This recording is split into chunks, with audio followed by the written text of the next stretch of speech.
So I think we can start. Okay, and so one thing before we start, I will be talking in English, but in the presentation there will. Oh, that's not uncomfortable. So in the presentation there will be a video with where I sign in the presentation in international sign, but yeah, I will talk in English. So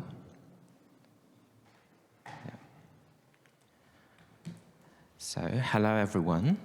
My name is Rafał, and this is my sign name.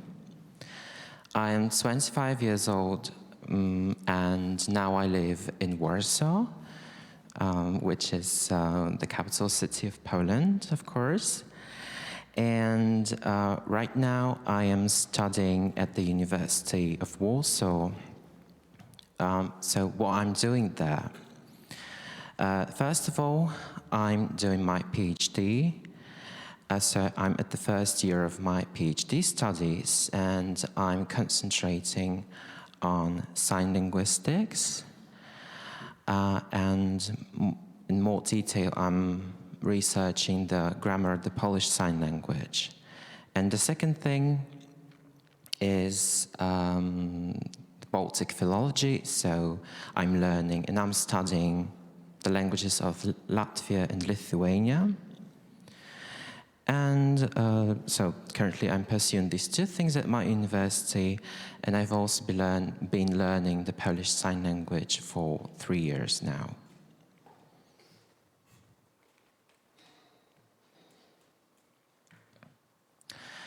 And now I want to tell you a little bit on how I started my adventure with the sign languages in general and with the Polish Sign Language.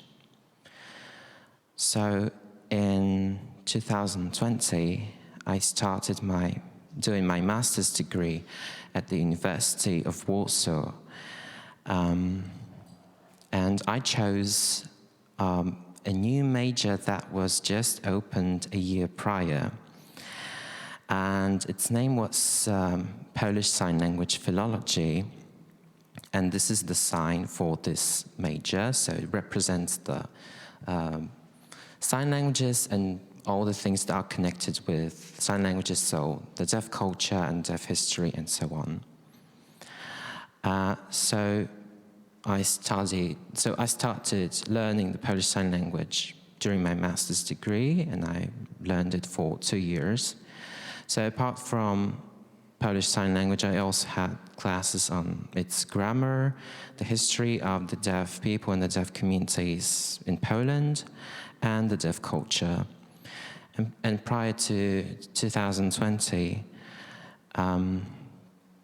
I actually did know a lot about sign languages. I knew that they existed, and I knew that there was not a single sign language used in the world. I knew that there were about 200 to 300 different sign languages worldwide, and I even wanted to learn myself. But unfortunately, I didn't have much success at it. But yeah, in 2020, when I started doing my master's degree in the Polish Sign Language Philology, it changed. And, well, I had the opportunity to learn the Polish Sign Language quite intensively, and I could progress further and further and improve my sign language skills. And I also want to add something. So prior to 2020, I hadn't had any experience communicating with deaf people, or I hadn't had any deaf friends or any deaf people I knew of.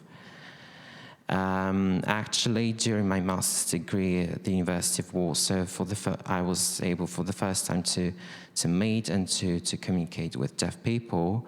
First, we of course start with some gestures because of our Polish Sign Language.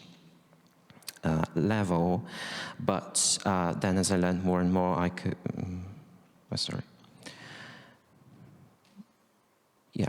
but then as I learned more and more, I could progress in sign language communication. And during my master's degree, I met a lot of wonderful deaf people, and I was able to practice my Polish Sign Language with them. So I had more and more contact with them, and I had the opportunity to get better and better with my Polish Sign Language.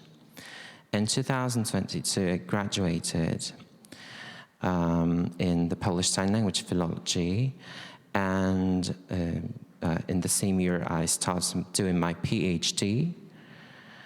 And for my PhD, I chose the topic of classifiers in the Polish Sign Language. So my research and my topic is heavily grammar-centered and grammar-focused. And currently, I'm researching the syntax of the phrases containing classifiers in the Polish Sign Language based on the corpus. And also in 2022, I started working as a sign language interpreter, and I also started learning some other sign languages.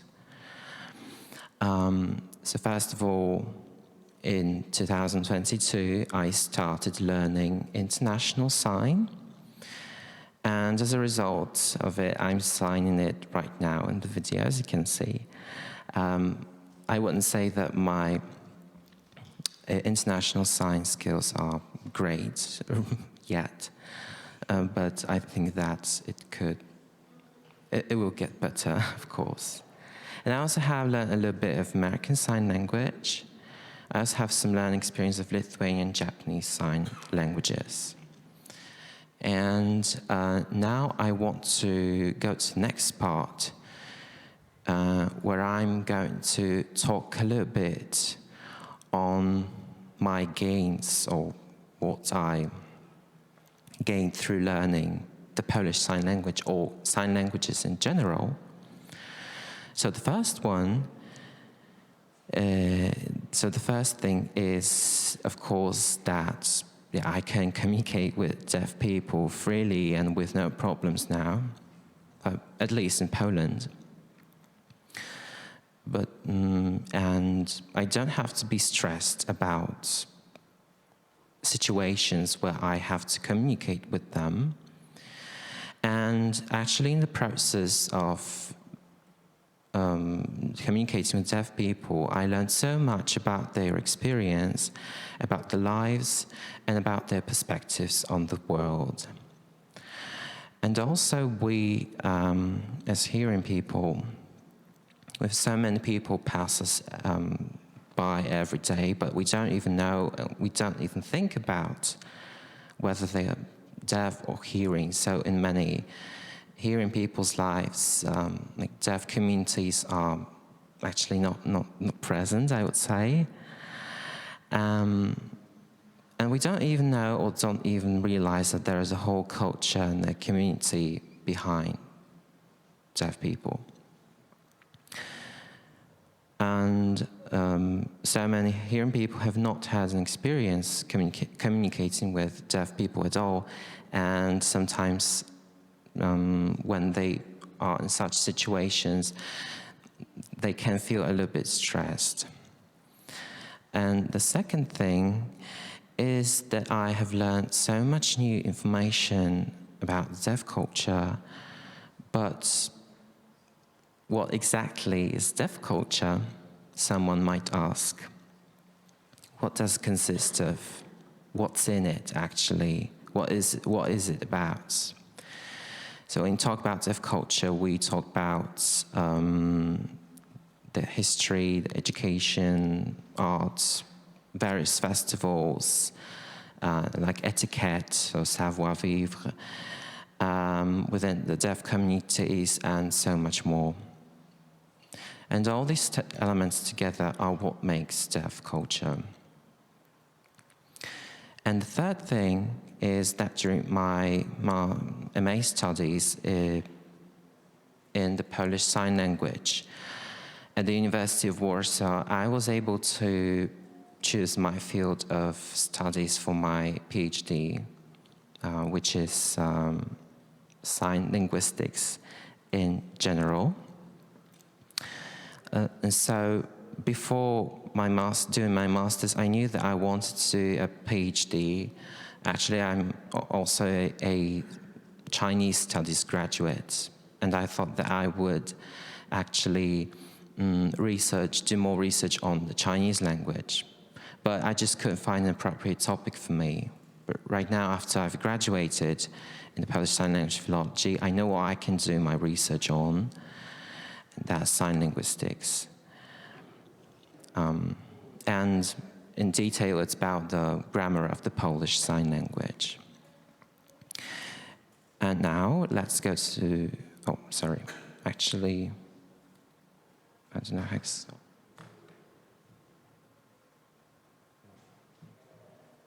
Yeah, because I also want to add one more thing. It's about the fourth thing I would say is that so learning this before I started learning sign language, I didn't know that much about the accessibility. So accessibility, especially in media like, for example, the internet or television, and so many different things. And before I wasn't really looking, for example, at so if, for example, we have subtitles in the videos, but right now I'm really paying attention to, for example, putting subtitles in the videos, for example, just to make the information more accessible to everyone. Yeah, and that is the thing that we don't actually realize, I think, that so this access to information. And now we can go to the next part, which is, so in this part I'm going to explain, if you're a hearing person and you want to start learning sign language, what should be taken into account, what should we do. And there are many potential reasons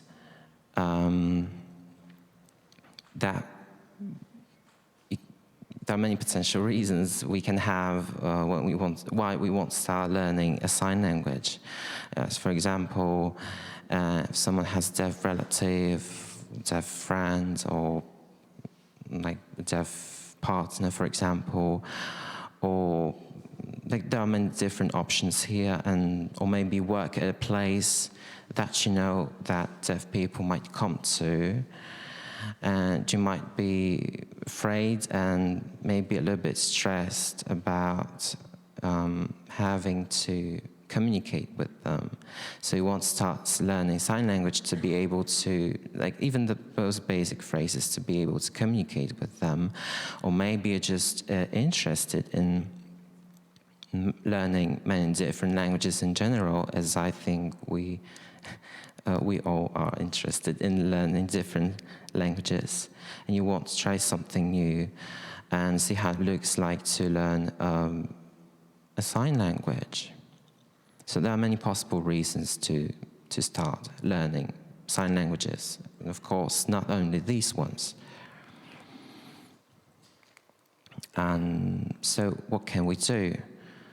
The first thing we want to do is to look for as much information as we can on the internet. For example, we can just have a simple Google search to look up some information on the deaf communities, deaf people, and sign languages in general. So like a little introduction, I would say. And you can also find some text and learn something about the deaf culture. Because, as we know, sign languages, or languages in general, not only sign languages, and cultures of the people who use these languages cannot be torn apart, and they are linked together, so this is a really important issue. Next thing, if you're a hearing person who wants to learn a sign language, the next important thing for you is to look for some context with your local deaf community, so the deaf community of the place where you live or where you work, and learn their sign language first. So for example, if you live in Germany, you can start learning the German sign language. Or in my example, I live in Poland, so I'm started learning the Polish Sign Language first. Once you've learned the local sign language, so the language of the local deaf community in the place where you live, you can then learn some other sign languages, for example, I don't know, ASL, so the American Sign Language, or DGS, German Sign Language. So this is really important to choose your local sign language first, and then you can go start learning other sign languages if you would like to. And once I had a situation where a person approached me and they asked me for a piece of advice on how to start learning sign language, I asked them where they lived, and they said that they lived in Taiwan. And they said that they wanted to start learning the American Sign Language. And I was really surprised to hear that, asked them why is that?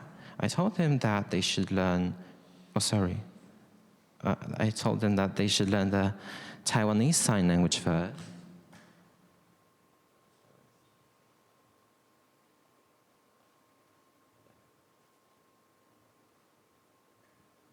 Okay, I'm sorry for I'm so sorry for the technical issues here. I just pressed the wrong button. Yeah, I told them that they should first learn the Taiwanese Sign Language, and then they could continue with ASL if they wish to. So this is my little piece of advice for you, to learn your local sign language first. And also, if you use social media, for example, Facebook, Instagram, YouTube, or some other social media, you may want to look for some accounts of deaf creators on the internet, to follow them and to watch their vlogs and videos.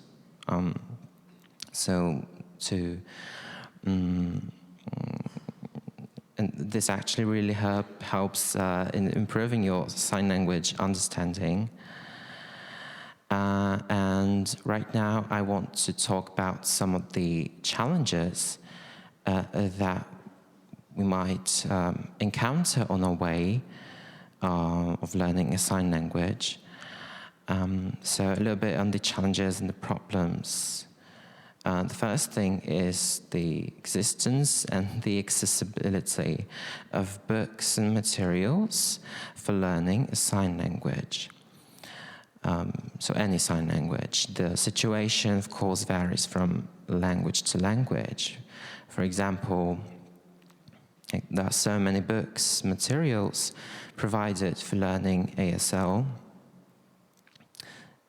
but for Polish Sign Language, we only have a couple of books.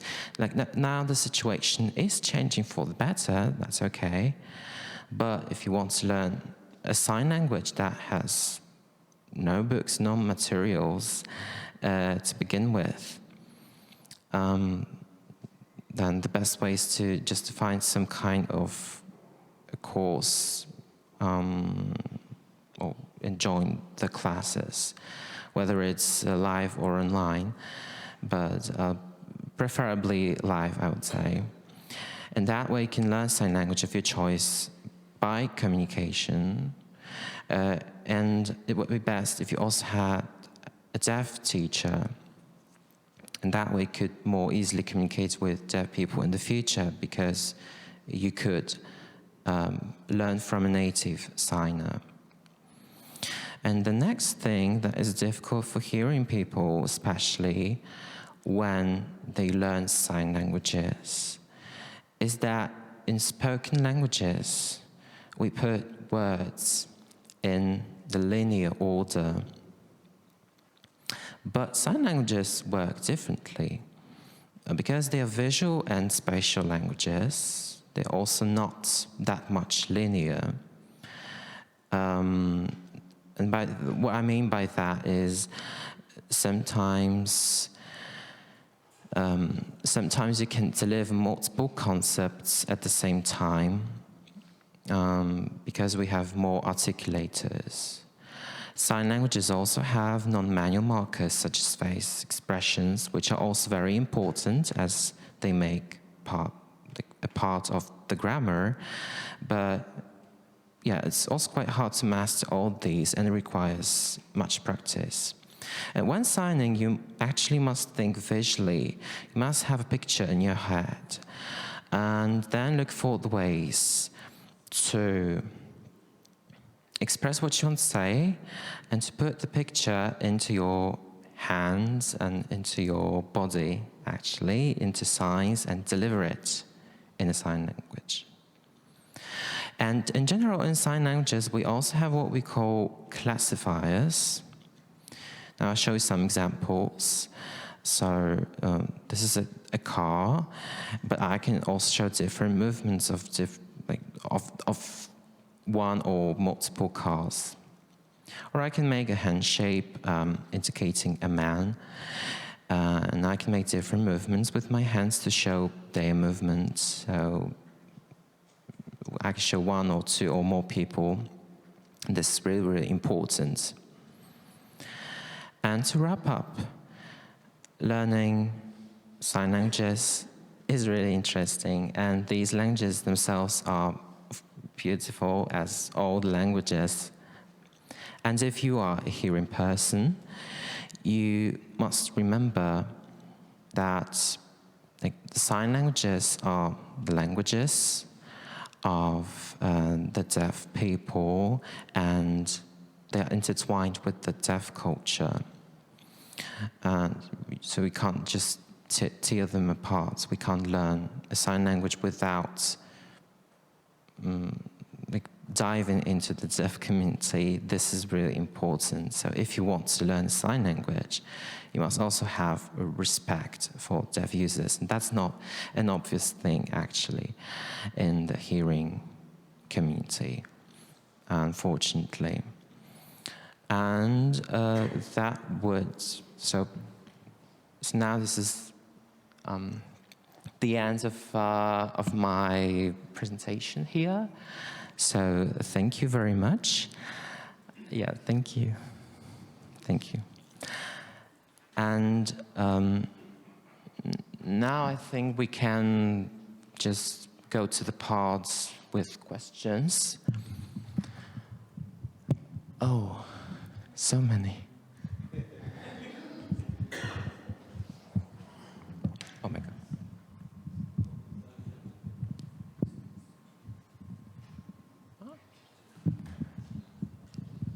Okay, done. No, it's okay. Thank you. So the first question: are there like standardized proficiency exams for sign languages, like for the spoken languages? Well, I think like the situation, it depends on sign languages. For example, at my university in Warsaw, we have exams, and you can, so you can like check your level of the Polish Sign Language.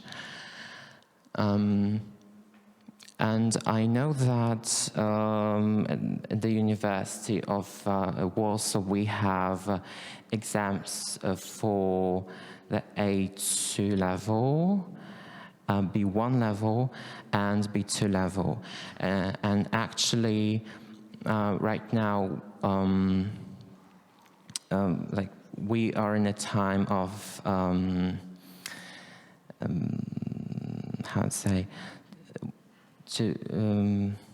so when we have all these levels, like from A1 to C2, we also have like the standards. So what I mean by that is what criteria we use to assess a level. And right now, actually, there are many different projects where people just try to like put these standards that are for the spoken languages and to adjust them to the sign languages. So yeah, but the answer is yes. There are, but it depends on a sign language. I can't say if, and I know the situation with the Polish sign language. We have exams. So the next question. How much differs international sign from the Polish sign language and also other local sign languages? Like, how different are they? So the first thing is that international sign is not a full language or not a full sign language.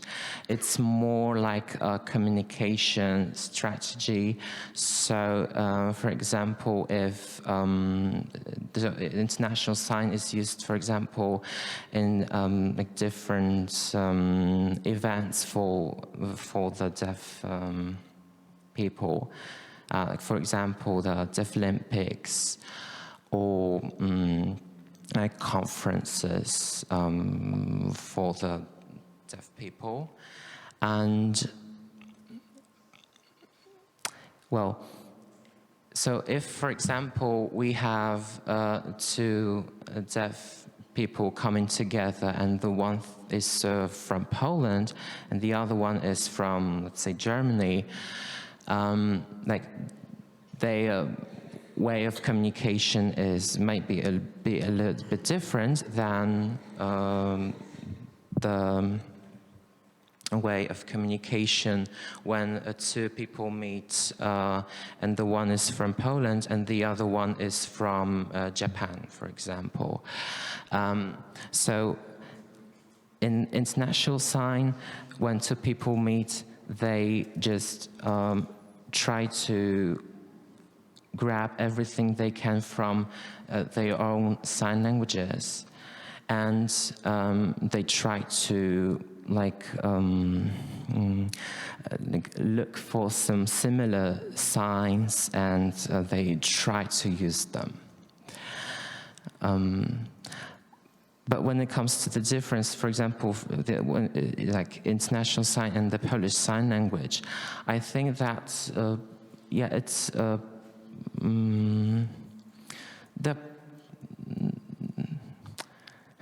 would say that a little bit similar, but not that much similar. Yeah. The next question is, so is it hard to like speak and sign at the same time? I would say Yes, it's really hard. And actually what I'm doing right now is, I think in ASL it's called simultaneous communication. And actually, as you can see, I'm struggling a little bit, but I'm trying my best to do that. Well, actually, because spoken languages and sign languages, they are different, and it would be best just, as you could see in the presentation video, I only signed here, and here I was talking in English. I just couldn't. I think I couldn't just deliver a whole presentation in simultaneous communication. But I also think that if the video gets published in the internet, I also will make the subtitles for it. Okay. Next question. Oh my God. 11 questions. Does knowledge of sign languages affect the way you gesture in spoken conversation? I would say that a little bit. Sign languages influenced or had an impact on me when it comes to gestures. But I know that when I meet a hearing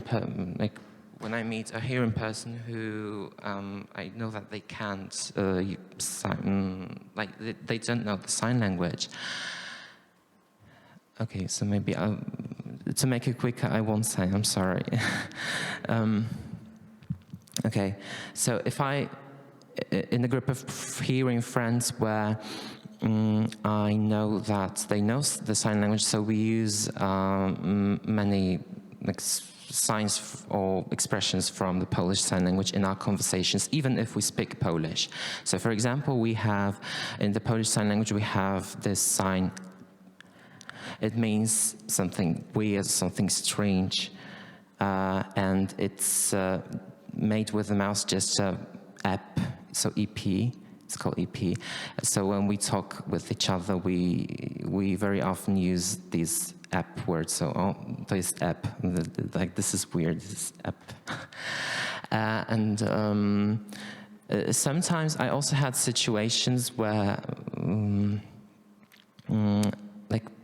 when I say thank you, I just naturally do this sign from the Polish Sign Language.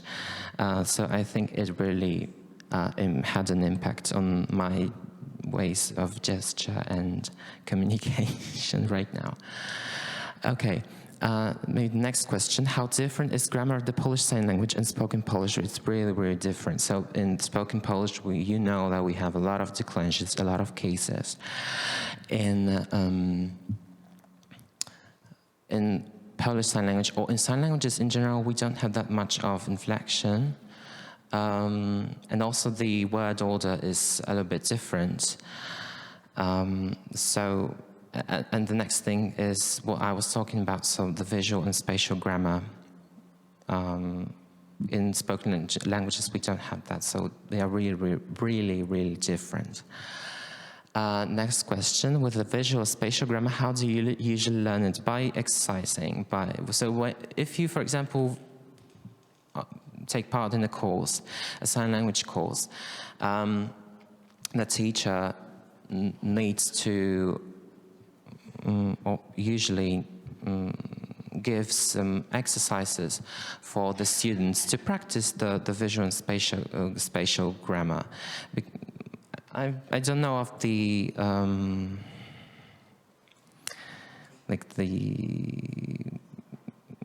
specific ways to do that, because I'm not an expert on sign language education, but I think the right answer is just by practicing and exercising it.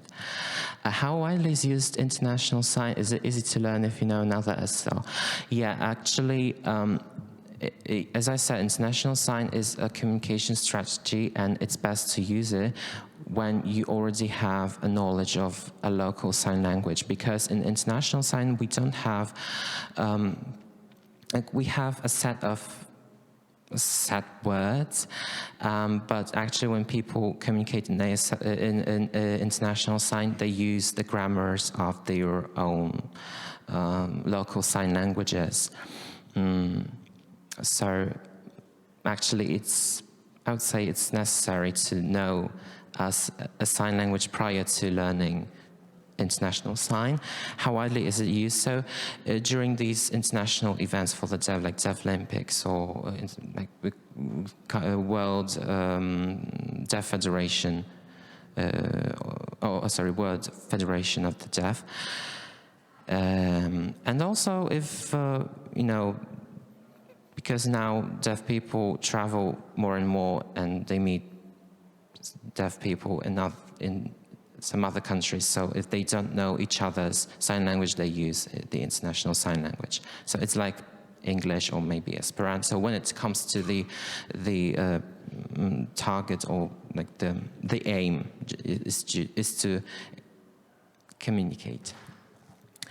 Can a person you communicate with guess your sign language pronunciation, understand which country you're from? Yes and no. So if someone, for example, would use a sign language that I don't know of, I wouldn't have guessed that.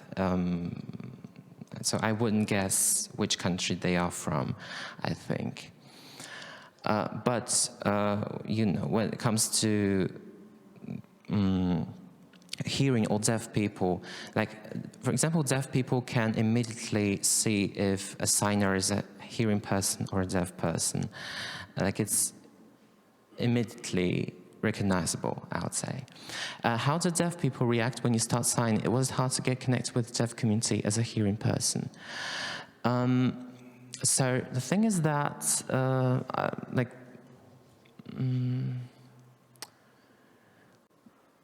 okay, so I'm not sure how to answer this question, because I started learning it at the university, and then when I attended more and more deaf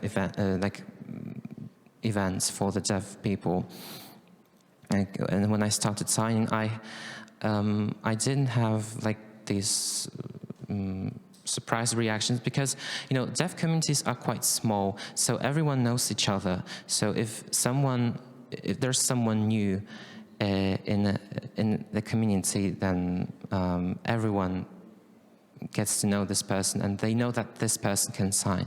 And also, they knew that we are a group of students from the university where we learn the sign language, so it was just natural for us to communicate with them in the sign language.